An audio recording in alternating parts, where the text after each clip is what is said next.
తీసుకున్న రూమ్ నుంచి temple just 5 minutes. మేమైతే బ్రేక్‌ఫాస్ట్ చేసి టెంపుల్ దగ్గరికి వచ్చేసాము.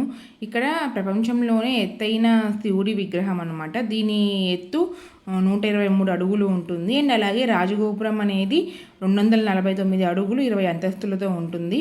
టెంపుల్‌కి రాగానే ఆ పాజిటివ్ వైబ్స్, అందులోనూ చుట్టూరు సముద్రం, చల్లటి గాలి అండ్ చాలా చాలా ప్రశాంతంగా హాయిగా ఉంది. ఈ టెంపుల్ స్టోరీ ఏంటి అంటే, రావణాసురుడు అమరత్వం అంటే మరణం లేకుండా ఉండాలి అని చెప్పి శివుడి గురించి ఘోర తపస్సు చేస్తాడనమాట.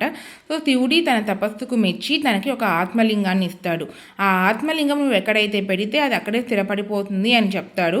అప్పుడు వినాయకుడు ఒక బ్రాహ్మణి రూపంలో వచ్చి ఆ లింగాన్ని తీసుకొని ఇక్కడ కందుక అనే కొండపైన పెడతాడనమాట. అది చూసి రావణాసురుడు కోపంతో దాన్ని పెకిలించడానికి ట్రై చేస్తాడు. అలా పెకిలిస్తున్నప్పుడు ఆ లింగం ముక్కలై చాలా ప్రాంతంలో పడిందనమాట.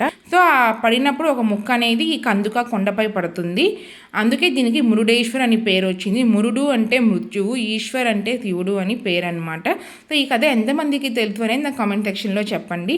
మేము లిఫ్ట్లో పైకి వెళ్ళాము. మనీ ఛార్జ్ చేస్తారనమాట పైకి వెళ్ళడానికి. అండ్ మనకి పైనుంచి వ్యూ ఇంకా బాగా కనిపిస్తుంది. సముద్రము, ఆ శివయ్య ఇంకా చాలా హాయిగా ప్రశాంతంగా ఉందన్నమాట. అసలు అలా ఉండిపోవాలనిపిస్తుంది అక్కడే ఆ శివయ్యని చూస్తూ అలాగే. సో ఇంకా అప్కమింగ్ వీడియోస్లో అయితే ఇంకా లోపల మనకి మ్యూజియంలా ఉంటుంది, దాన్ని కూడా చూపిస్తాను.